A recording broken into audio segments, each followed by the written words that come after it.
মোহতারাম হাজরিন, আল্লাহ রাব্বুল আলামিন বলেছেন, ওয়াসারিউ ইলা মাগফিরাতিন মির রাব্বিকুম ওয়া জান্নাতিন আরদুহা কাআরদিস সামাওয়াতি ওয়াল আরদ।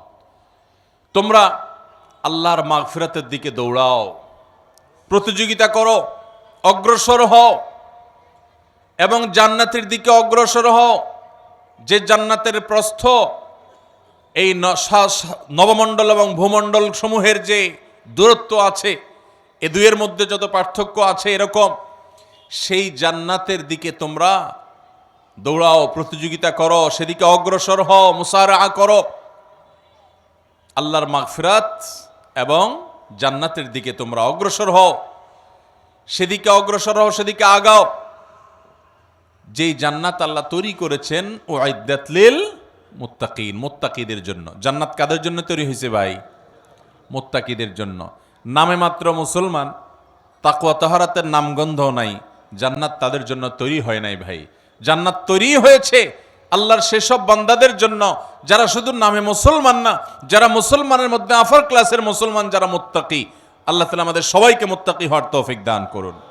ভাইরা আমার, মুত্তাকি হওয়ার চেষ্টা করব তো ইনশাআল্লাহ। আল্লাযীনা ইউনফিকুনা ফিস সাররাই ওয়াদ-দাররা, এক নম্বরের বৈশিষ্ট্য হলো তারা সুখে দুঃখে, যখন তাদের সচ্ছলতা থাকে তখন, আবার যখন টাকা পয়সার টানাটানি থাকে তখন, সব সময় তারা আল্লাহকে খুশি করার জন্য যে জায়গায় দান করলে আল্লাহ খুশি হবেন, ভালো কাজে, অসহায় মানুষের সেবায়, মসজিদ মাদ্রাসায়, কল্যাণমূলক কাজে, সাদকায়ে জারিয়ায়, যে কোনো ভালো কাজে আল্লাহকে খুশি করার জন্য দান করে। দুনিয়ার মানুষের জন্য কাছে বাহবা পাওয়ার জন্য না, দান কার জন্য হবে? আল্লাহকে খুশি করার জন্য। এমনকি আরশের নিচে ছায়া পাওয়া মানুষগুলোর মধ্যে থেকে 7 শ্রেণী মানুষের ভিতরে 1 শ্রেণী হলো যারা দান করে, এমনভাবে দান করে যে তারা এক হাতে দান করে, অন্য হাতও টের পায় না। আর আমাদের তো আজকাল আল্লাহ তাআলা কোনো ভালো কাজ করার তৌফিক দিলে, একটু দানের তৌফিক দিলে, আমরা নাম বলতে বলতে, প্রকাশ করতে করতে, নাম ফুটাইতে ফুটাইতে, জাহির করতে করতে ওইটার সওয়াবের আর কিছুই বাকি থাকে না, বরং সেটা শিরকে আসগরের গুনাহে লিপ্ত হয়ে যেতে হয় রিয়া করার কারণে। সচ্ছলতায় অনেকে দান করে, কিন্তু আল্লাহর এই মুত্তাকি বান্দারা শুধু সচ্ছল থাকলেই দান করবে না, দিনকাল যখন একটু খারাপ যায়, কেনা বেচা দোকানে একটু কম হয়, তখনও সে অকাতরে দেয়, দিতে থাকে, কোনো কার্পণ্য করে না।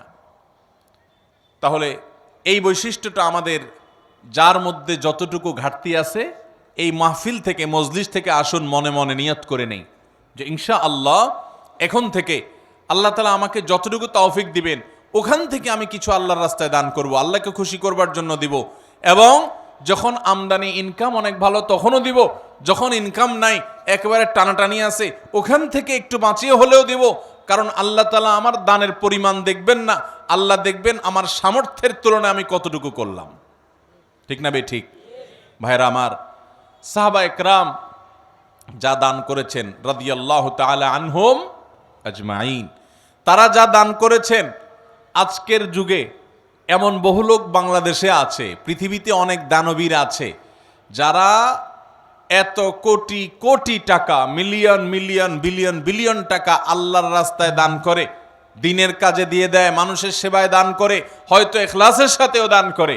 পরিমাণ এত বেশি যে সব সাহাবী মিলেও এত টাকা দান করার সুযোগ পান নাই। কথা বুঝেন নাই? সাহাবীদের যুগে এত সহায় সম্পদ তো ছিল না। তারা যা দান করেছেন যদি পরিমাণ একত্র করেন, তাহলে আজকের যুগে এমন বহু পয়সাওয়ালা আছেন যে এক একটা মসজিদ মাদ্রাসার পিছনে 20, 50, 100 কোটি আরো অনেক বেশি খরচ করে ফেলেছেন। আছে না নাই? দেখা যাবে যে সাহাবা একরাম সবাই মিলে যা দান করছেন সেগুলোর বাজার মূল্য বের করলে এরকম একজনের দানের সমানও হবে না। এই হলো পরিমাণের অবস্থা। এবার আসেন দেখি ফজিলত এবং মর্যাদার অবস্থা। নবী করিম সাল্লাল্লাহু আলাইহি সাল্লাম বলেছেন সাহাবীদের সম্পর্কে, তোমাদের কেউ যদি উহুদের পাহাড় সমপরিমাণ স্বর্ণ আল্লাহর রাস্তায় দান করে, তো আল্লাহর নবী সাল্লাল্লাহু আলাইহি সাল্লামের সাহাবীদের কেউ সামান্য 1 মুদ পরিমাণ অথবা তার চাইতেও কম পরিমাণ আল্লাহর রাস্তায় কিছু দান করলে সেটার যে পরিমাণ সওয়াব হবে তোমাদের উহুদ পাহাড় সম পরিমাণ স্বর্ণের দানের সওয়াব ততটুকু হবে না। কিসের কারণে ভাই? তাদের দানের ভিতরে যে ইখলাস ছিল, তাদের জানের ভিতরে যে নিষ্ঠা ছিল, নিয়তের ভিতরে যতটা নির্ভেজাল ছিল, আমাদের দান আজ এতটা নির্ভেজাল। তাদের উপার্জন যত হালাল ছিল, তাদের ভেতরকার নিয়ত যত খালেস ছিল, আমাদেরটা ততটা না। এই জন্য ভাইরা, মুত্তাকি মানুষ হিসাবে আমরা সুখে দুঃখে সর্বাবস্থা দান করব। শুধু দান করলে হবে না, আল্লাহকে খুশি করার জন্য দান করব। আর্থিক ইবাদত, পয়সা করে দান করলে এই ইবাদতটার মধ্যে ভেজাল বেশি ঢুকে। এই ইবাদতটার মধ্যে ভেজাল কেন ঢুকে? ভেজাল কারণ নিজের ভেতর থেকে নফস বলে, প্রবৃত্তি বলে, মন বলে, এতগুলো টাকা দিয়ে দিলাম, একটা বারের জন্য যদি আমার নামটা ঘোষণা না দেয় কেমন হয়? আমরা একটু বলতে পছন্দ করি, জাহির করতে পছন্দ করি। কিছু মানুষকে শুনাইতে পারলে নিজের কাছে একটু ভালো লাগে যে হ্যাঁ, তারা জানবে আমি দান করছি। এই রোগটা আমাদের মধ্যে আছে না নাই? ভাইরা আমার, এটা কোনো ভালো গুণ না। হ্যাঁ, কোনো ব্যক্তি যদি প্রকাশ্যে দান করে, মজলিসে দাঁড়াইয়া 50,000 1 লাখ টাকা কোনো ভালো কাজে দিবে নিয়ত করেন, তার উদ্দেশ্য থাকে যে আমার এটা শুনে আমার বন্ধু বান্ধব অনেকে আছেন তারাও অগ্রসর হবে, তাহলে সেটা ভালো। মানুষকে উৎসাহিত করার উদ্দেশ্যে করছি, আমি দানবীর এটা জানানোর দরকার নেই, এই উদ্দেশ্যে করলে ভালো। কিন্তু ভাইরা আমার, কিছু দান থাকতে হবে যেই দানগুলো আমি জানি, আমার রব জানেন, আমার স্ত্রীও জানেন না, আমার বন্ধু বান্ধবও জানেন না, মা বাপও জানেন না, ছেলে মেয়েরাও জানে না। এরকম কিছু দান রাখার চেষ্টা করতে হবে ইনশাআল্লাহ। আপনি গোপনে গোপনে একজন গরিবকে নিয়মিত টাকা পয়সা দিয়ে যান, একটা গরিব ফ্যামিলিতে নিয়মিত কিছু চাল কিনে দেন, নিয়মিত কিছু ভালো কাজ করেন, একটা মাদ্রাসায় কিছু টাকা নিয়মিত দেন। আপনি জানেন আর আপনার মালিক জানে, পরিবারের কাউকে জানেন না, বলার না। এরকম কিছু নিরালা, এরকম কিছু নিবৃতে দান করার চেষ্টা করব তো ইনশাআল্লাহ। আজকাল ফেসবুকের যুগ, ইউটিউবের যুগ, সোশ্যাল মিডিয়ার যুগ। 2-4-10 টাকা দান করার পর ওইটা জাহির করতে করতে, পোস্ট করতে করতে, ওইটার জন্য লাইক কমেন্টের ধান্দা করতে করতে আমরা আমাদের আমলগুলোকে বরবাদ করে ফেলি। ঠিক না ঠিক ভাই? অতএব সুখের সময় দান তো অনেকেই করে, দুঃখে কষ্টের সময়, টানাটানের সময় আমরা দান করব তো ইনশাআল্লাহ। যতটুকু আছে ওখান থেকে কষ্ট করে দান করব। অনেক সময় কষ্টের সময়ের 10 টাকা সচ্ছল সময়ের 10,000 টাকা চাইতে বেশি উত্তম হতে পারে। আল্লাহ দেখবেন যে আপনার আছেই 100 টাকা, সেখান থেকে আপনি 10 টাকা দিয়ে দিয়েছেন, আরেকজনের লক্ষ লক্ষ টাকা আছে, সেখান থেকে 10,000 দিছে।